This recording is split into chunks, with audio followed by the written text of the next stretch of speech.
زرمینہ ایک بہت خوبصورت گاؤں میں رہتی تھی۔ اس گاؤں میں ہر طرف ہریالی تھی، خوبصورت پھول اور ٹھنڈے میٹھے پانی کے چشمے بہتے تھے۔ اس گاؤں کے لوگ بہت ہی زیادہ اچھے تھے، مل جل کر رہنے والے، آپس میں اتفاق اور محبت کے ساتھ رہا کرتے تھے۔ ہر تہوار پر یہاں بہت سی رونقیں ہوتی تھیں، پکوان پکا کرتے تھے۔ زرمینہ اور اس کی سہیلیاں مل کر گاؤں کی سیر کو نکلتی تھیں، درختوں پر لگے ہوئے امرود اور بیر توڑ توڑ کر کھاتی تھیں۔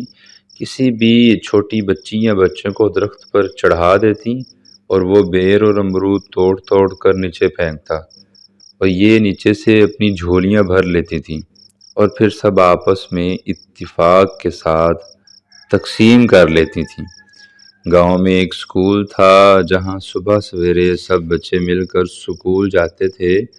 ان کی تمام ٹیچرز انہیں بہت زیادہ محنت اور لگن سے پڑھاتی تھیں۔ عرض کے اس گاؤں میں ہر طرف امن اور سکون تھا۔ چاندنی راتوں میں لڑکیاں اپنی ماؤں کے ساتھ گاؤں کی سیر کو جاتیں۔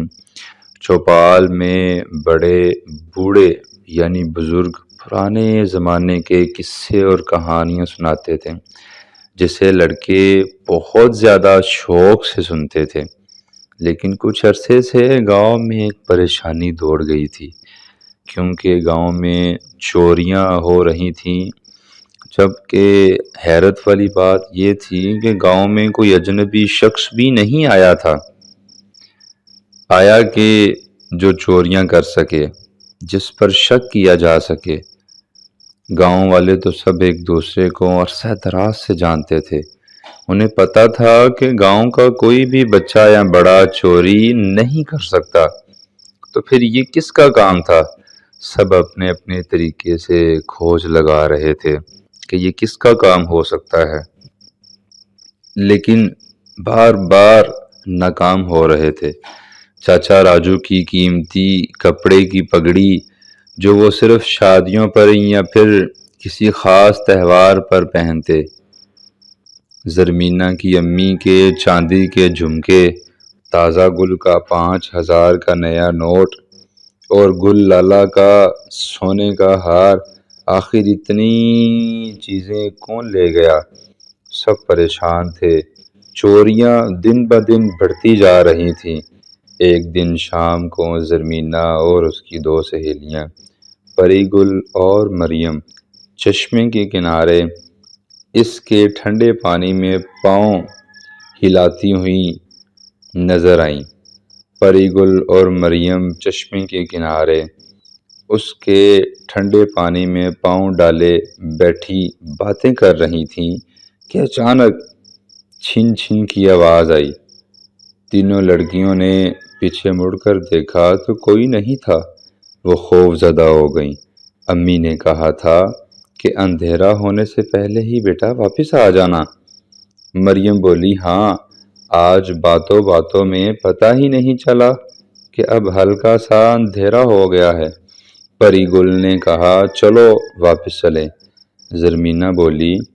وہ تیزی سے چلتی ہوئی واپس جا رہی تھی کہ اچانک مریم بولی، وہ دیکھو، ادھر دیکھو، درختوں کی جھنڈ کی طرف۔ کیا ہے؟ وہ چاچا راجو بیٹھے تھے۔ تینوں نے ادھر دیکھا۔ انہیں چاچا راجو کی خوبصورت پگڑی صاف نظر آ رہی تھی۔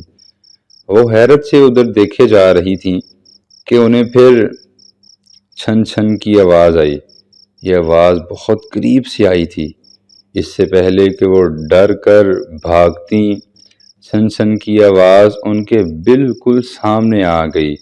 یعنی ایک بندر یا زرمینہ نے امی کے چاندی کے جھمکے اور گلے میں سونے کا ہار پہنے کھڑی انہیں شرارت آمیز نظروں سے دیکھ رہی تھی۔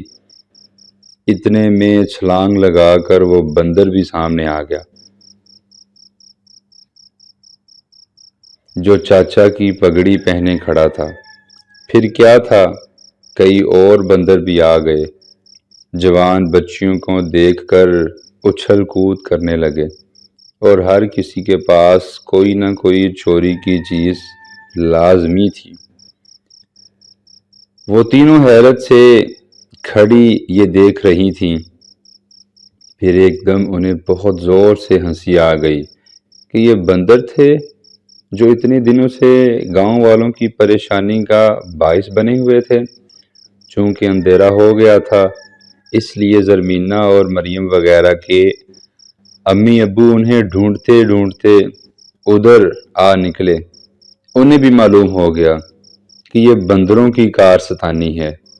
گاؤں والوں نے بندروں سے مال مسروقہ یعنی چوری شدہ چیزیں جو بہت قیمتی تھیں وہ تو نکلوا لی تھیں، جو انہوں نے ادھر ادھر چھپائی ہوئی تھیں۔ سونے کا ہار بھی بندریا صاحبہ سے لے لیا تھا، لیکن پری گل کی امی کی کانچ کی چوڑیاں، وہ چوڑیاں جن سے چھن چھن کی آواز آئی تھی، وہ بندریا کے پاس ہی رہنے دی، کیونکہ پری گل کی امی نے کہا ایسے بندریا جب چھن چھن کرتے آئے گی تو معلوم ہو جائے گا اور ہم اپنی چیزیں سنبھال لیں گے۔ اب گاؤں والے بندروں سے ہوشیار ہو گئے تھے اور گاؤں میں پھر سکون ہو گیا تھا، جو شاید کسی دوسرے گاؤں سے نکالے گئے بندروں کے ہاتھوں ختم ہو رہا تھا۔